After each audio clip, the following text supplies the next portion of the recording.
Lakota kiha ake Lakota College itaha unkupelo lechia ashna ampetu yamane chanashna oaphe zapta ita oaphe shakpe ha ashna lechi unkupina wichoyake unkoyakapi ihani gnashna naku ohunkanka emkatham onanaku oe ha chi Lakota kiha oe ha unkumpi Chankashna tako mne oe ha wichoya kumriashna nako unkolepi unriashna nako unkopi Matsato na nagopta nakabhena yuha vila pilauya pelo lechtatu ki hoash tro tako wauha yukchamo kahim kha le oyanke kilel ale oko kilel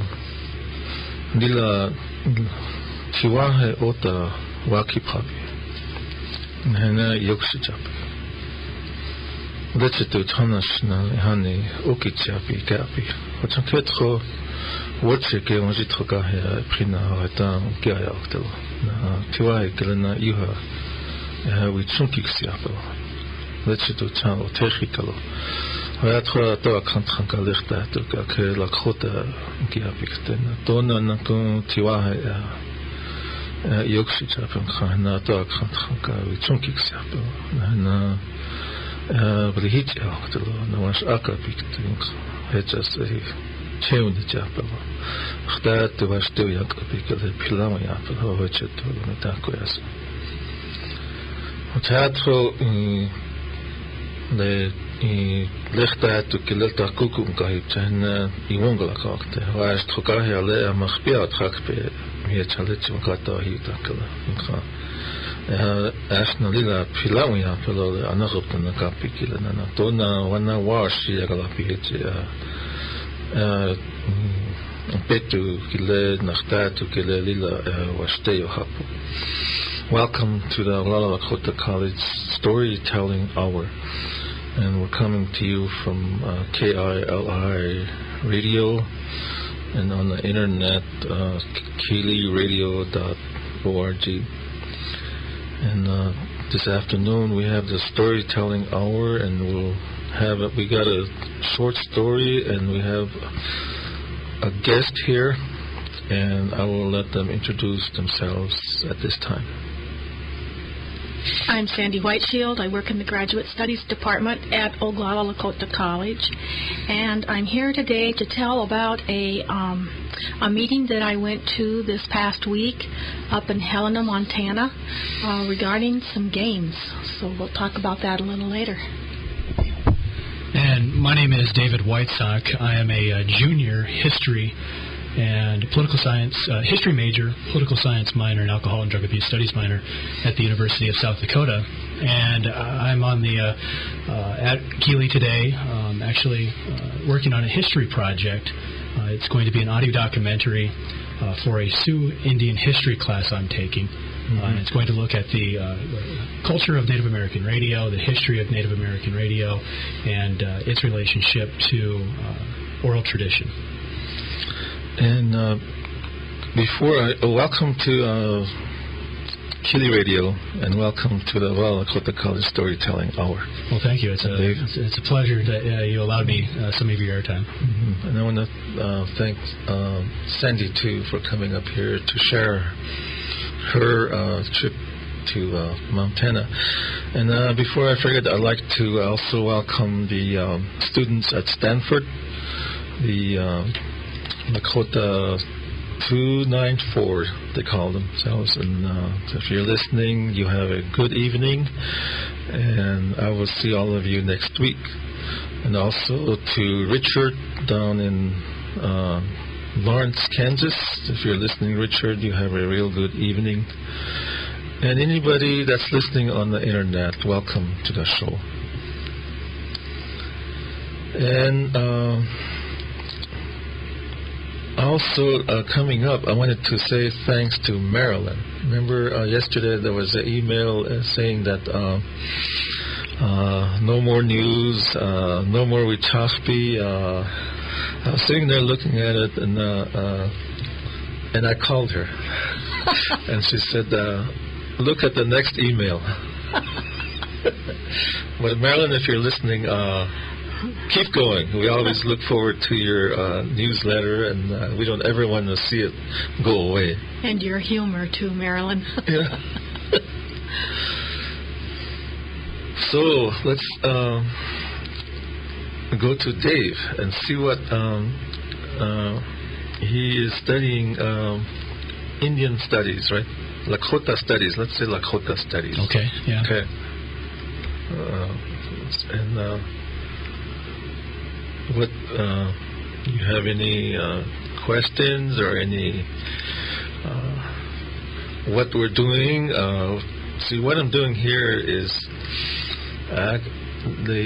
I'm using the airwaves to make the Lakota language. I won't say visible. What's the word anyway? So the Lakota language to be heard through the country, through whoever is listening, the listening area, and also on the internet it goes worldwide. So we're using the technology, the internet and the radio to make Lakota language available to whoever is interested in listening and also whoever is interested in learning.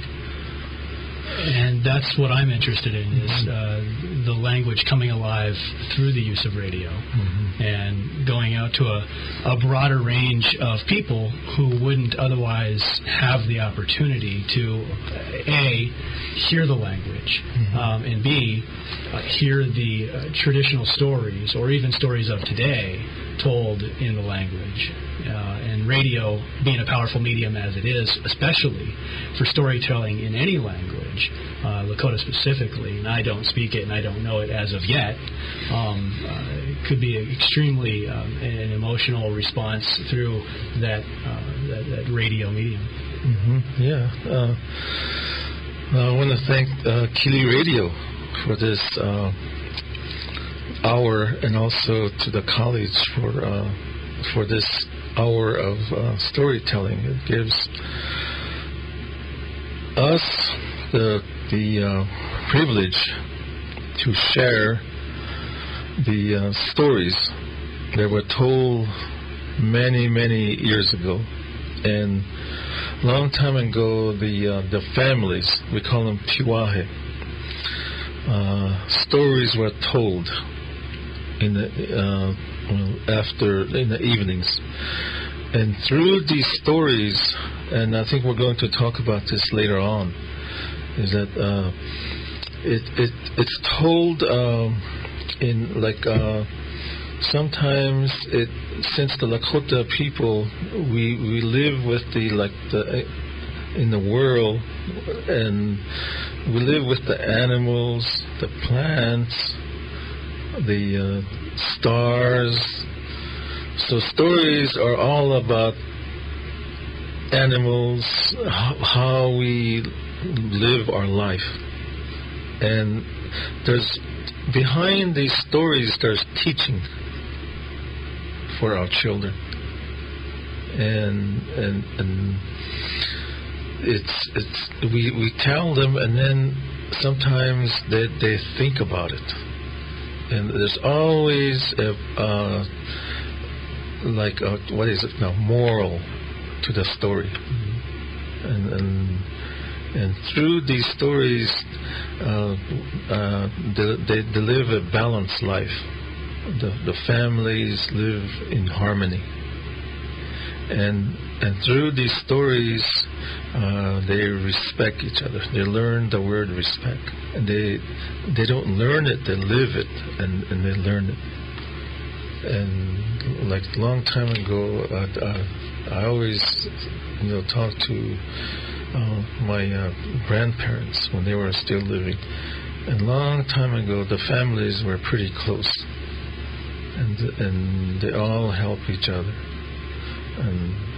And a lot of good things happen in their life. You have any more comments, Sandy? Well, I don't know my language because I didn't have the opportunity to hear it, and I'm struggling now to learn what I didn't get as a youth. And one thing I have noticed is even when we have elders in the hospital, for them to be able to turn KILI on and to hear the language is a great comfort to them when they are in a strange place. It helps them to be calm, and it helps them to know that we're still here. In trying to learn the language for myself, KILI is a place where I can turn on and listen to the sounds, and the more I learn and how to put those sounds together, but to listen to a first language speaker speak the words, and as you start to understand what the words mean, it's a help to build your language into one that's usable for you. So the power of the radio, both for the elders, for first-time Lakota speakers, I mean that's their home language, and for those of us who struggle to learn, the language over radio is serving us both. So, and I hope that for the little ones that are learning in school and to listen to these stories, I hope that they are able to grasp the meaning of them in the Lakota language. What I've found is that when someone can translate a Lakota story into English, the meaning is so rich, and I'm told by those speakers who speak Lakota and speak English that they can't translate everything that is meant within the story. So I'm eager to be able to hear that richness too. Yes, and a lot of times I sit when I'm driving or even at home. I'll turn KILI radio on, and if there is a Lakota speaker, and usually I'll listen to it. Always, I shouldn't say usually. I'll listen to it, and then I learn something from there all the time. I learn a word. I learn maybe a thought, a story, or sometimes we have. I went to a meeting last week, and there was different schools, and we even have a superintendent from White River, where White River, and they all got up there, and a lot of them talk in their own language, Lakota. And from there, I came away with a different ideas or models or C methodology. And it's really good and it actually brings the people together, and they all talk about let's try that or let's try this, whatever works to strengthen this Lakota language, because the language is culture. There's the same thing, and how we live is culture, and of course that's language is part of it. So whenever I hear people talk up here, whether it's about our health, whether it's about helping our children, whether it's about talking about communities, and if they talk in Lakota, then you pick up a lot of words that sometimes you hear words that you normally don't use, because see the remember you mentioned that word oral. We're like, our language is oral, so we don't have, we only have one dictionary right now, and this dictionary made by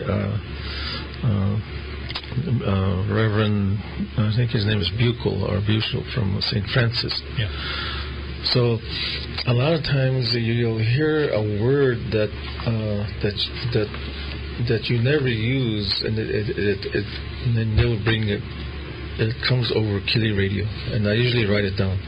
I have some words that I wrote down. I mean, working at the college, one of the projects is that whenever you hear an English word that do not have Lakota meaning, then those words I try to keep track. I try to write them down right away. In the computer, we have a little note thing in there, so I put them in there.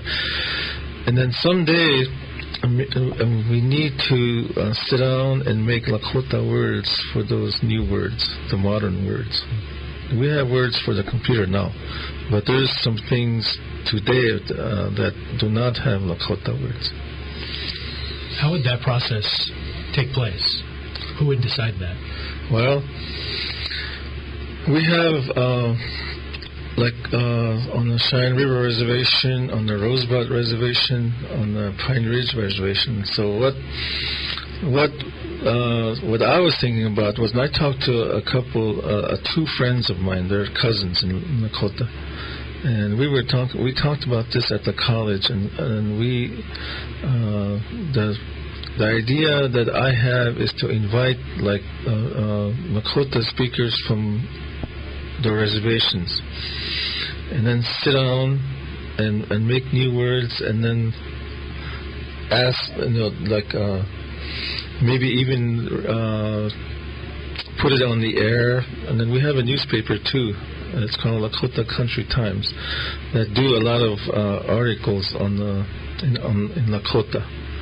And also, so maybe we can put it on there, and everybody agrees on it. Then we'll do a dictionary. We'll have a modern dictionary.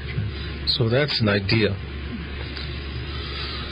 So this radio, actually, using the radio brings a lot of ideas through, remember, the technology.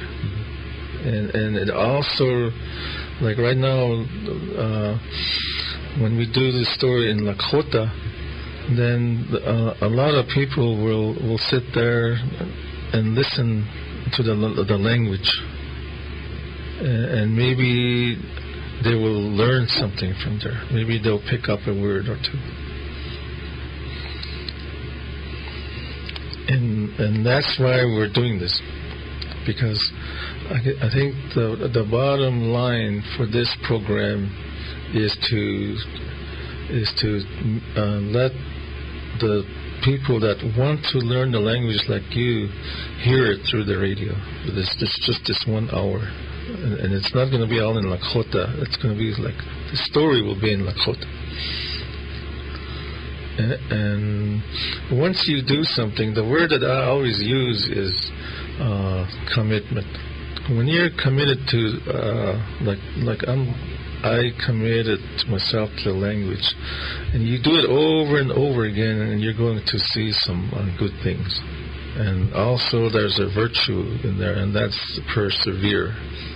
And persevere is to me, it's just like commitment and persevere. If you have those, then you're going to see results. So many of the words that we have in the Lakota language can be broken down into different meanings. Mm-hmm. Like chante can be broken down into different meanings. And it's a meaning, chante would be a meaning that is put together from a couple of other words. And I think that is how the basis of how new words will be formed, is that those very basic words will be, combined to make a new word for a new concept, because Lakota is a conceptual language. It isn't just names. It paints a picture. Each word paints a picture of almost like an action of what that word means. So I think that's sort of how some of those new words will happen, huh? Yeah. So today, the Lakota Language Institute at the college, we have we have about, I was looking at it today, we do the Lakota language hour over the radio, and then we have the emails. We have an email that goes out, at least one will go out every week, and it goes out to all the staff and the students, and there's many other people that are interested, and I have their emails, so it goes out to a lot of people. And it has, the last one I put, there was one that has 8 sentences in Lakota, and then I put what that phrase means in English, and then I break that sentence down, the words, the meaning of each word. And sometimes I'll even put phonetics in there so that it helps you pronounce the words. So we're using the email, we're using the radio, and we have the television. And we record the community presenters. We have community members that are very one will know a lot about horses, or maybe one will be a singer, and one will know a lot about history, and we do that every month. There will be one presenter at the college, and then we digitize that, and we put that on the TV. And also these emails are also on the TV. We do podcast, so we record it, and that goes on the TV. The actual conversation, the sentences in Lakota. So we're using the TV, the email, the radio, and we do informal dialogue sessions too at each college center. There's 9 college centers on this reservation, and we have dialogue sessions. And that's for the students and the community members. So we're reaching out to the community too also.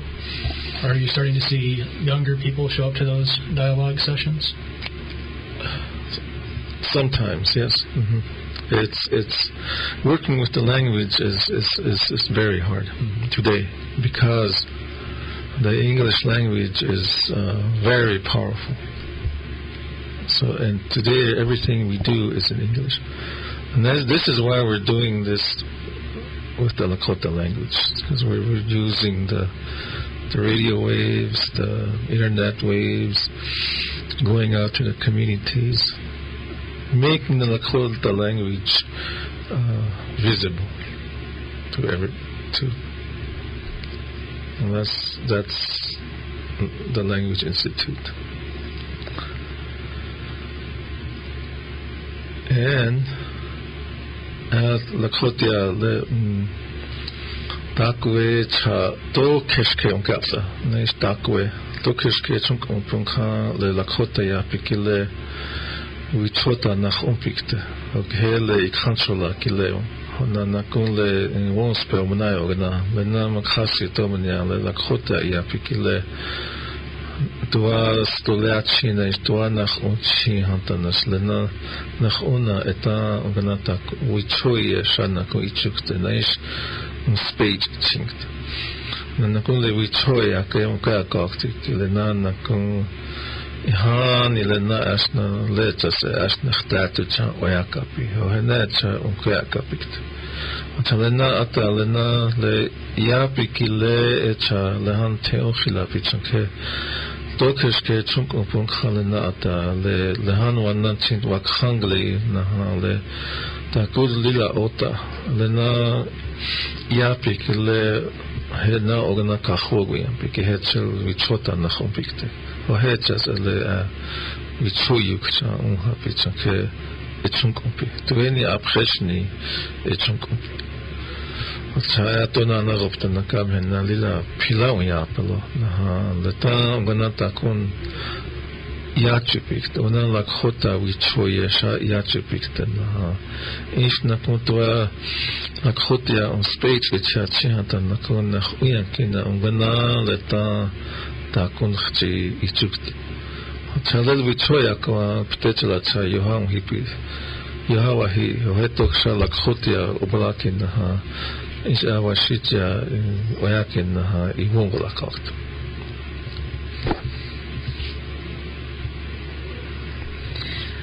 Well, Brian, this last week I went to a seminar up at Helena, Montana. It was put on by the International Traditional Games Society, and it was most interesting. The invitation came down from one of the members up there, and at the seminar the tribes that were represented were the Nez Perce, the Blackfeet, the Chippewa, Northern Cheyenne, Crow, Assiniboine, Lakota, Arapaho, and Blackfeet and Salish. And then, of course, I was there. And the point of this meeting, this society has been working on making or having the traditional games continue and be brought back to the children of the different reserves. And since the same game could be played in different ways in the different tribes, they come together to try to come to an agreement on the rules that should be followed when they're playing sort of intertribally, if you will. And they had started with just the normal kids games, and now they are ready to include horse games, which is a near and dear thing to my heart. And they want the object of this, or what they would like to see, is for the horse games and children to be involved with each other. And it was just refreshing to hear all the different games that used to be played, and to kind of watch what some of those were. They had a DVD of the games being played by some children, and it was just really interesting. You know, Brian, the games that used to be played, both just on the ground and with horses, always had a point of teaching to them. Mm-hmm. They were fun games, but the skills required to play the game led to the skills that you needed to survive. Mm-hmm. Some of the games were like boys throwing an arrow through a hoop. And the hoop could be varying sizes, and it had sort of a mesh in the middle of it, sort of like a sun catcher, but it had a big circle. The mesh made a circle in the center where the arrow could go through.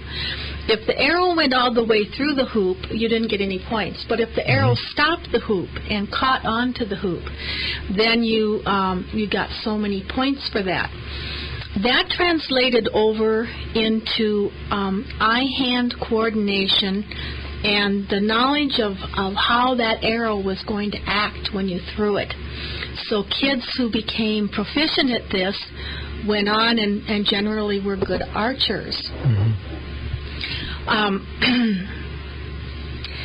Some of the games on horseback, particularly the relay race. I had never thought of what a relay race might be transferred over to. But in the old day, when there was a buffalo hunt or when wild horses were being chased, there was a knowledge of where the animals would run to, and they always wanted to have fresh horses so that they could capture as many of the animals as they wanted. So therefore they stationed different horses and different riders, and that became the relay races today. So that was really interesting. Then they had the horse and rider rescue, where you start at the starting line and run, I don't know how many 100 yards the horse would run, stop and pick up someone who was stationed at that point, and then run back. And of course, the first one back was the winner. There was also a race and ride race, which is a foot race to your horse, and then you had to mount your horse and then the horse, and you ran the rest of the way. There was also a ribbon shirt race where you ran your horse down to a point, got off, put on a ribbon shirt, and then got back on your horse and ran back. So if you know how some horses act when you've got a shirt waving around there, they don't want to stand too much. There was also something that I just laughed at. It was really fun. It's called horse wrestling, and what you have is about 12 or 13 kids on horses, and the last one on his horse is the winner. So those kids are trying to pull each other off and push each other, and that was really interesting to watch. They had an endurance race where you rode your horse for quite a distance, and then you could have, it could be like a relay, or you could have one person doing the whole thing, but then the rider would get off the horse and run quite a distance to a place where there was a canoe into which they got and had to row across the water. So that was like a triathlon almost like, and that was really fun to watch. And of course there's the skin races where somebody is on a skin and somebody else is dragging it, and you go around the track a couple of times. That was really interesting. And then there was a horse race which I hope I never enter, and that was called the slowest horse race. And this horse race, what you did is you brought your slowest horse to the race, and then everyone changed horses so that you're not riding your horse, and then you race. And so you're a rider, you don't have your horse. The winner is the horse, not the rider. So you want your horse to win by being the slowest. So you're just really trying to get your old plug to go. And that was I think that would be a really neat race to watch at a rodeo or something at fair time. There are other games that are not so traditional, but have evolved from tradition. They have one race that they have at rodeos where there's a buckboard, and the teepee poles, your wife and a dog are put in the buckboard. You run around the arena, get out, put the teepee up, take the teepee down, put the whole thing back in the wagon, make sure your wife is back in there and your dog, get back in the buckboard and run around the track. And the first one back is the one that wins. Now, wouldn't that be something to watch? Might be there all day, huh?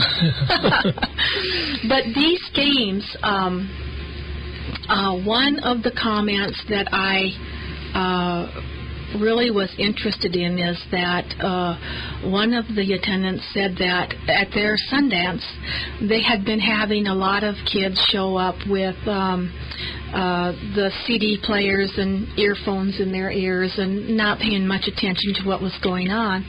But they had a couple of elders kind of the next year draw the kids aside and started playing some of the traditional games. And they don't have kids show up now. They know that they're going to play the games, and they don't come with the CDs and the music and all of that. I think that the games traditionally, the kids interacted with each other when tribes came together to trade. The kids all played together, played these games, and it showed what their skill level was, and they were interested in increasing their skill level, so they tried to get better and better. There were games that were like the hand games that we all know. There were variations of that. There was one game that I saw that was just a bundle of sticks, and you took the sticks and you just broke them apart and had them in two groups. And the players of the game would look at those two groups and try to guess how many sticks were in each one. And it was said that in the history of these games, when the churches came to the reserves and saw these games, they saw them as games of chance, because there was betting, because what did you win? You know, somebody was going to bet that they could be better than someone else. And so they abolished them. They wouldn't let them be played anymore. In reality, these were not games of chance. That was an element to it, but the real motivation behind the game was to develop the intuitive thinking of the players. And that helped in times of hunting and in times of war. Those intuitive feelings that were developed through the games helped people to survive. In today's world, we hardly interact with games. We play games on the computer. We play games with someone who's sitting in Spain and we don't even know them or can't speak their language. But yet we sit and we work an electronic game over the internet with them. So the traditional games are really important to have a sense of community, a sense of family, and for us, a cultural sense of where we come from and what we belong to.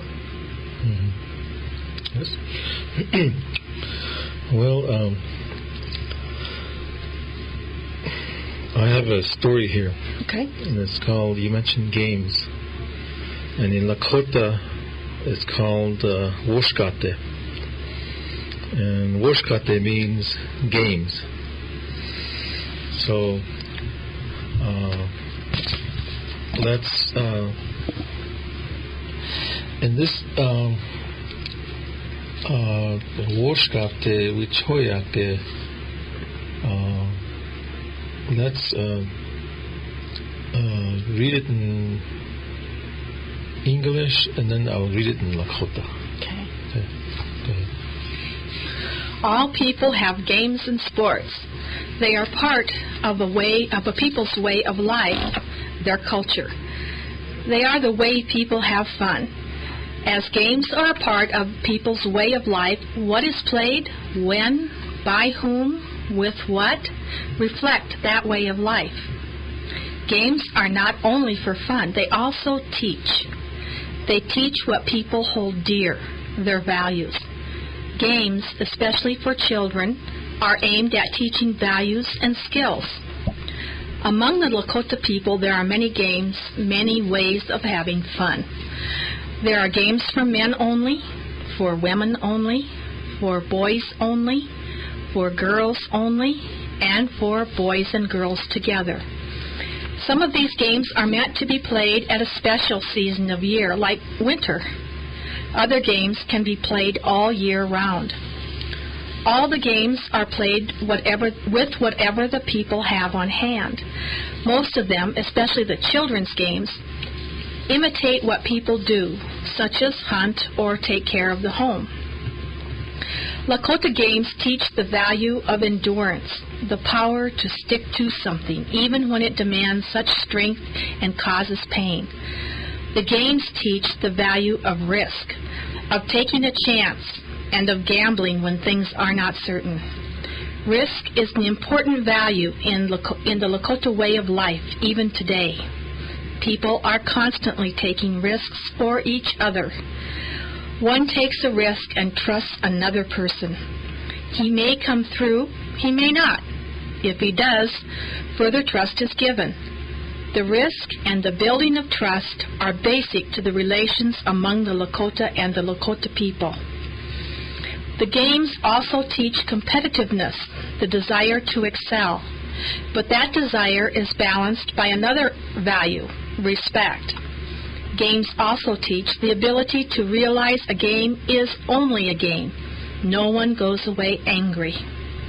For the Lakota children, to learn the above values is very important. Games, besides being fun, teach values.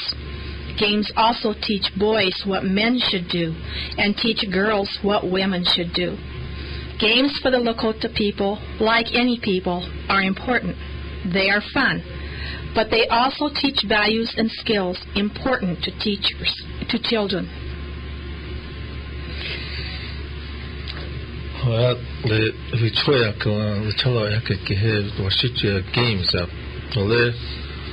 Games Wushkate Ale Lakota Oblakte, the Chala Mashito Yak Khan Ihani le Lakota Wichon Dohanta Oyateki Wushkate Yohapi Le Oyate Wichon ki Hele Wushkate ki Le Na Ampetu Yohila Echumpi Honalena le Wushkate ki Le Nana con le hoch wanietu echela skata pe ona hoch is le wetu na bloketu le wicho ki le wushkate ki le na on yok pi chiapi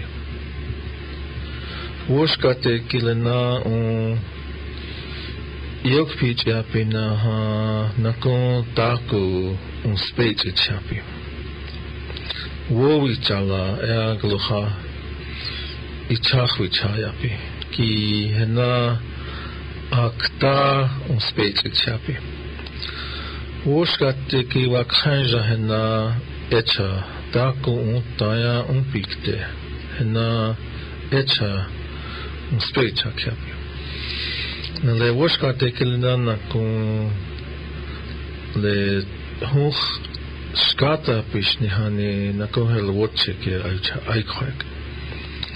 Na lena tako unhetsum pike he le chalas le washijo yake ke he le hoch le woskate ke lena hoch akichapi. Sanke unganasta nakohel unganas tuat zek. Unganas tua ohi hanta yokpi. Olena cha tokiske itohe apikte ke na un speech chapi. Lakota ki woshkate ota yohapi na hena un le wicho unkile le tiwahe na istukter tipike na le dueni ahoyekcheshni dueni dwokipaji yohashni na yuha chekichia wicho oyate ki ha nakun wichasha woshkate yohapi na wian woshkate na wakhaja woshkate na yukhe woshkate kilena un wakhaja ki wo unspe ichupi yahane ichi le wokilepi na ish na kon tiwahe ki awanka unspe ichapi Lakota woshkate ki woi chala wa chinkhanka ki hecha wakshaja hena unspepi hantas o uaste yohapi gapi hecha nakunta ku otechike zelecha ash chantet insia umpi na dokhashni nakun le Takun okihipi shni echimpi ash wachinthanka un speech echapi chanke ash na taku otechike gehna gigalega pikte hechas un speech echapi nakutaku echetu kteshni elecha ash itok khashnia le gigalega okihi he Khawachimpi Hechel hena le wonspeki chupi Woshkate kileta ku akichie we chakiapi Hantas nakon le wo hi ki he slolapi. Le honanakon le wo hi ki le nakon wo yo ni han ki he nakon el yake. Nanakon le uspepi na el dueni transekeshni. Hocha takomene hel nakon tua nakon ohieshni na tua ohie ki hena nakon hel yake. Wo vichala ki hena wakshanja ki ha slolapi kte ki he I han ke avashte. Voshkate ki le na le na wakshanja ki ha wonspe I chupi. Chankele le inkjash kata hapis eleja ash le o unki le Tukeshke el taya umpi kte ki he chaheta unspepi. Mochanke trosh le tak wana ko owa wana he le he chas evi choya ke kha le chala ke se hampa prechumpi waya atray. Le hampa prechumpi ki le ihani le Oyanke echekche ashna hampa prechumpi ki le oyate ki ha ashna vanash apetu zapta khtaetu hanta kichiwi tapina ha akichiapi. Hanta sher le takuku le vanash elhoek chapi na sta umpishni ash helptaila iuna ha yokpicha. Hono akhara kelena wanchanka pi ki he una ko isha helena letaha takun slolapi. Ho hechet le avichoya ke ki ha woshkate yapi. Helta kuku le heta woableze. Heta nakon takuku misha umaspe.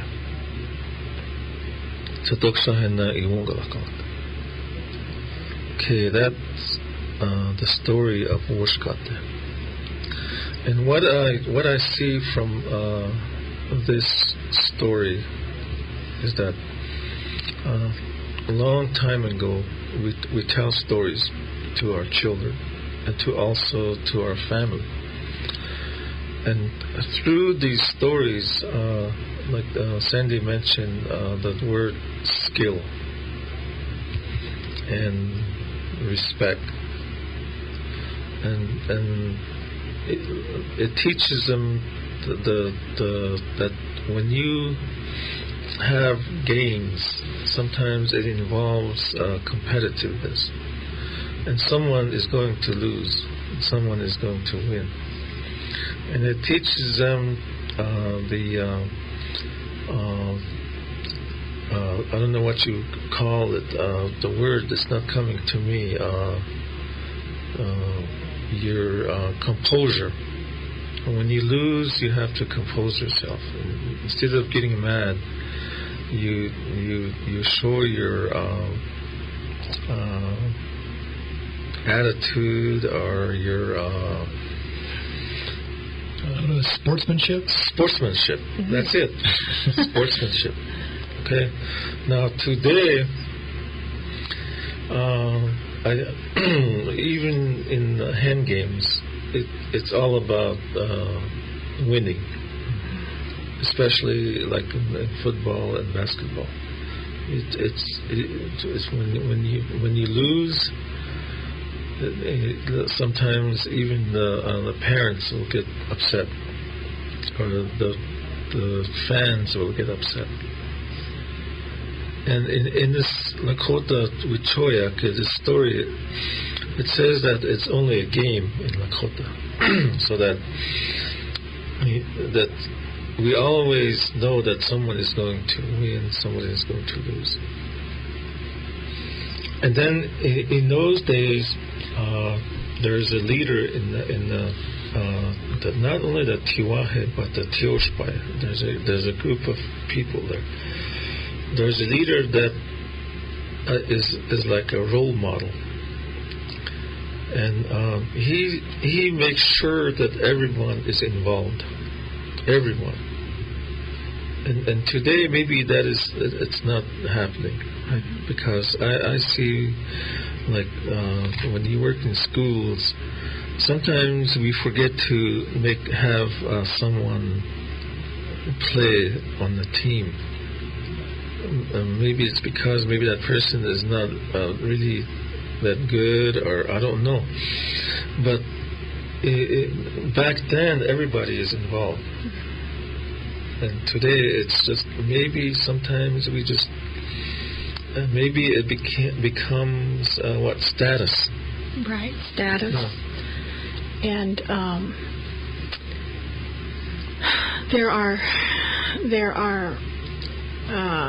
there has been attached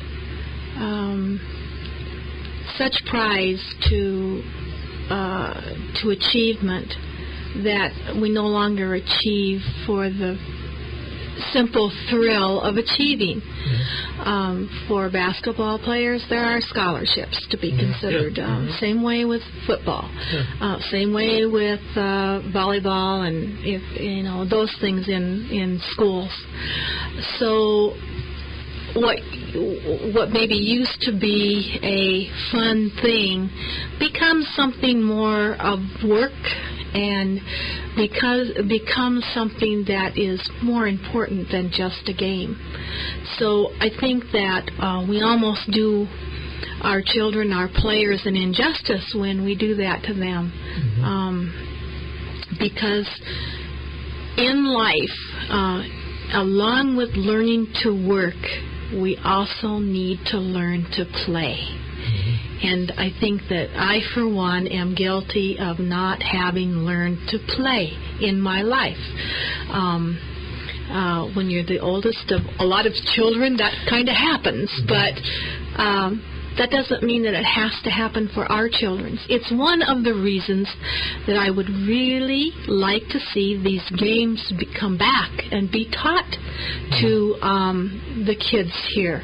We could, if we could get it going between the districts, we could have competition instead. And first, you start in your community and go on to district, and let's not have a huge prize out there. Let's just get together and have fun. And for me, getting together horseback and having fun is one of the things I do like to do. So, and it's fun to watch the kids become skilled, because I think that horses teach children so much more than the physical aspect of it. You have to work with a horse in order to get him to do what you want to do in an expert way. And you talked about perseverance. That is one thing that in working with horses that you do have to have, and the horses teach the kids that. No adult has to be standing there to do that. Generosity is also something that is exchanged between horse and rider, because the horse gives. The more you give, the more the horse gives back to you. So it's a two-way street there. So the horse, kids' involvement with horses, whether it be games or no games, I think is a really important thing, and it seems to be one resource that we have plenty of here. There are horses all over, and if we just get the kids together with the horses, I think it'd be a wonderful thing and teach them a lot. Dave, you have anything on this sportsmanship or winning and losing? I've been on a losing team a long time ago. This is a long time ago. Back when we have canvas tennis shoes and sweat socks and the shorts we have here. Today they have them down to their knees. So. Well, I'm old enough to remember the diaper shorts. So in high school, the University of South Dakota, their women's basketball team was just at the Division II National Championship and didn't win the national championship. And a lot of the fans are disappointed because they want the trophy. The girls playing the game, they wanted the trophy. But knowing some of them personally, I think a lot of them, you give them a day or two, they understand that it was more than just the trophy. That after the loss, I think they become stronger individuals. It takes a little while to recognize that, and I don't think that's anything that's taught anymore in our society with games, that when you do lose, there's something valuable in that.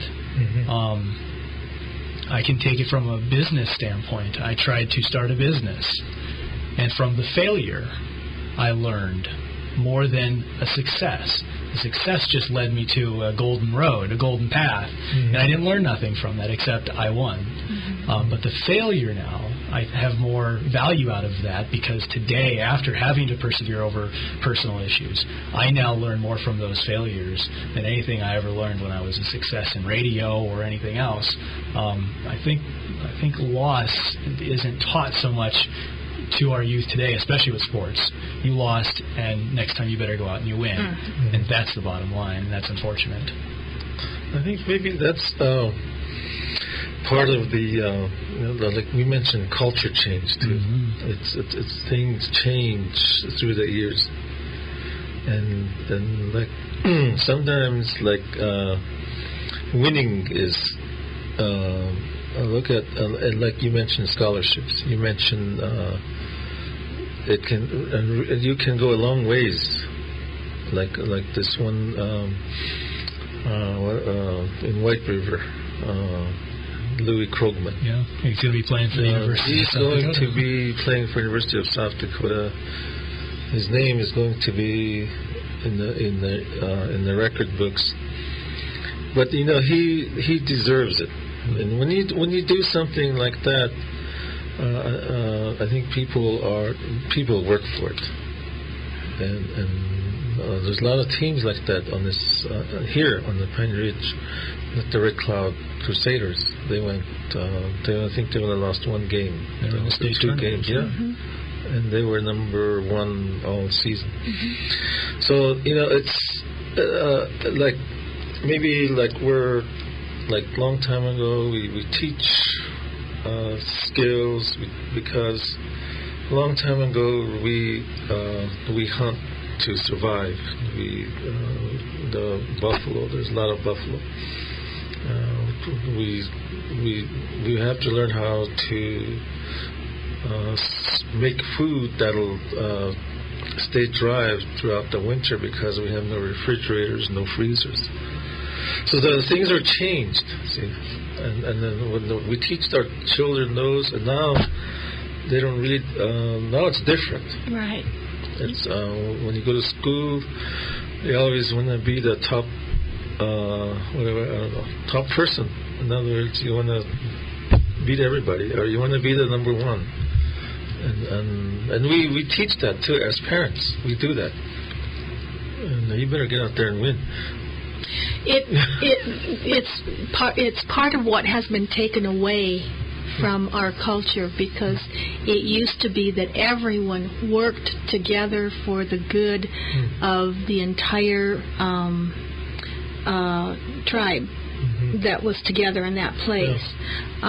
It was frowned upon for one person to have way more than anyone else. And it was frowned upon if one person sat back and did nothing to help everyone else. And today we don't have that ethic anymore. We have the ethic of you work for yourself. Just work for yourself, and we don't take care of each other. And this is one thing that I always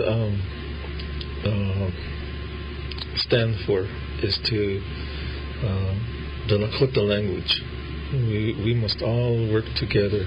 And there's a Lakota word that says okichapi, that means helping each other. And for too long, we work on our own. Like you have your own Lakota office, my own Lakota office, Sandy will have her own, and we would help each other. In the meantime, we're nobody is talking Lakota because we're not really working together. Mm-hmm. And I think today, I went to Rosebud the other day, and a lot of schools came, and it seems like we're all working together. We're creating interest, and we're going somewhere, and we're making Lakota language visible and available all over, and relevant too. Yes, mm-hmm. And that's that's really good. And that is the point to this society's, the Game Society. They want to see the games come back, and they would like to see intertribal games, and I think that would be really fun. Mm-hmm. So it does take working together, and one activity crosses over into another because there's a whole language. There's a whole Lakota language around the horse, and how many people remember that today? It's the horse is leaving our society, and we don't want to see that. We want to keep that language and keep that activity going. Yeah, well, our time is up, but I don't see anybody in Studio A, so. I guess that means you get more time. We have, maybe we can do our closing remarks. Okay. Do you want me to? Go ahead, yeah. Okay. Well, this seminar that I went to was really interesting and puts out there a concept that we should consider in bringing the horses to the children, bringing the games to the children, and reviving some of what our culture teaches children. And I think that if we do that, they will stand better in today's society, either on the reservation or off the reservation, to revive those values and make sure that they know and understand them and exercise them, that make them part of their character, I think is important. Having driven around Rosebud and Pine Ridge today for about 4 hours or so, listening to the radio, it's become obvious to me that Lakota and the Sioux people are a very communicating people. Just listening to the radio and listening to the messages being put across, and the issues that are involved in each community and how those come across on the radio, and hearing response from people as they call in to say whatever they need to say, happy birthday to somebody or whatever it might be. That seems to be lost in the culture that I live in every day outside of the native culture, and I'm finding that really intriguing and really compelling. Actually, it's been really enjoyable getting to experience that today, and this has been a phenomenal pleasure, and I appreciate you allowing me to sit in. Well, thank you for listening to the Lakota College Storytelling Hour, and I'd like to thank my guests here, Sandy. Sandy works in the Graduate Studies Department, and I want to thank you for stopping by, Dave. And we'll be up here again next week, and have a good evening. Little de chash na katon kunas na Lakota yapi asna vichoya kunka kapla chalila yuha tdechta tu ha apeto aste nakhta tu aste yo hapi na the chalas la vichoya wang yungala kapun kha okicha pi apelo chaya tohe washija girl. Word of the day, okichapi. Help each other. Pilaw ya apelo ho echetuelo.